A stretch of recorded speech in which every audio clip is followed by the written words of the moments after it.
Hey there, so we have another video, and this is my top 10 beers of 2016.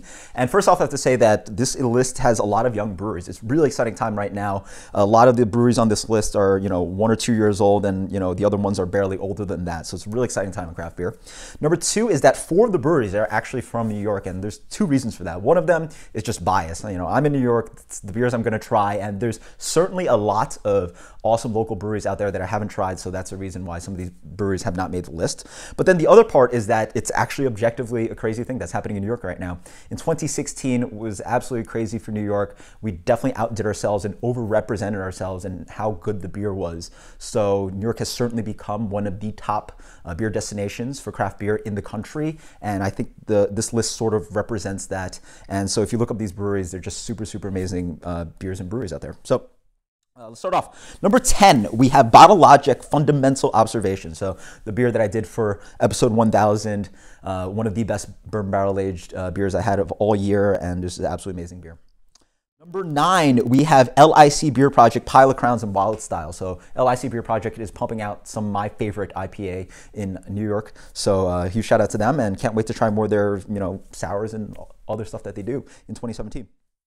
Number 8, we have Sand City, Infinity, and One. So another brewery that's, changing the landscape of beer in New York, but specifically for Long Island. They just started canning in 2016. Really excited for them. They're just putting out some amazing beer, and this Infinity and One was Trillium style, Trillium level beer.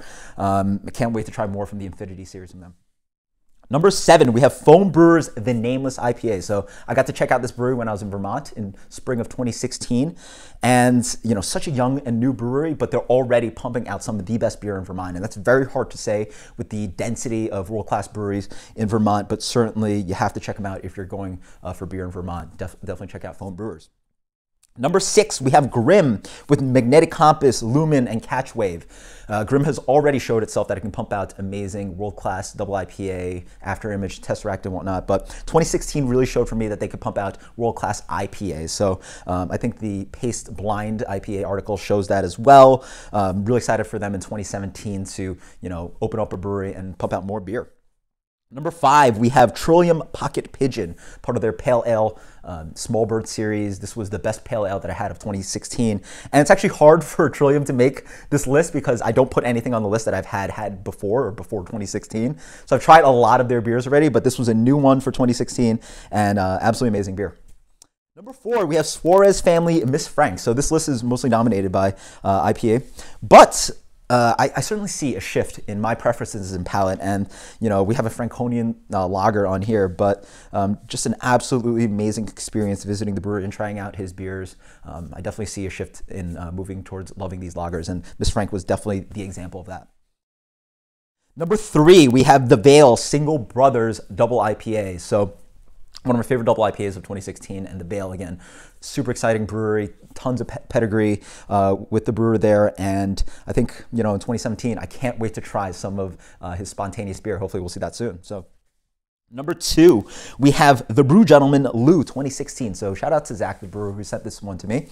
And, people get into the conversation about New England style IPA, and there's certainly the breweries that everybody knows, The Alchemist, Hill Farmstead, Trillium, Treehouse, so on and so forth. But the Brew Gentleman just definitely needs to be in that conversation. Granted, I haven't had his beers very frequently, or I haven't had too many of them, but every time I have one of his beers, it completely blows me away, especially the double IPAs.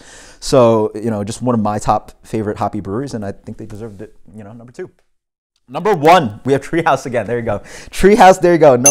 Number 1.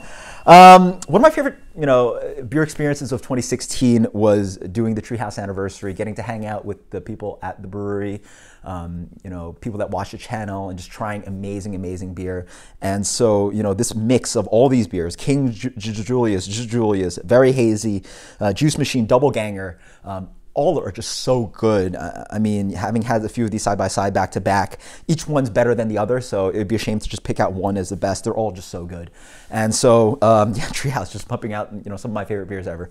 So yeah, there you guys go. We have also an honorable mention, so you can check out in the description below with some of the beers that I did not review for the channel. I only included beers that I reviewed for the channel. and also some beers that just didn't make the list. And so yeah, real exciting time in 2017. I think we're gonna have some amazing beers. I'm looking forward to amazing beers, but I also want to just say a huge thank you to you all for viewing. 2016 was a huge year for the channel, and you know, I couldn't be here without you guys, so just thank you all so much, you know, from the bottom of my heart, you know, thank you. So to amazing beer in 2017 for you guys and myself. Until next time, later.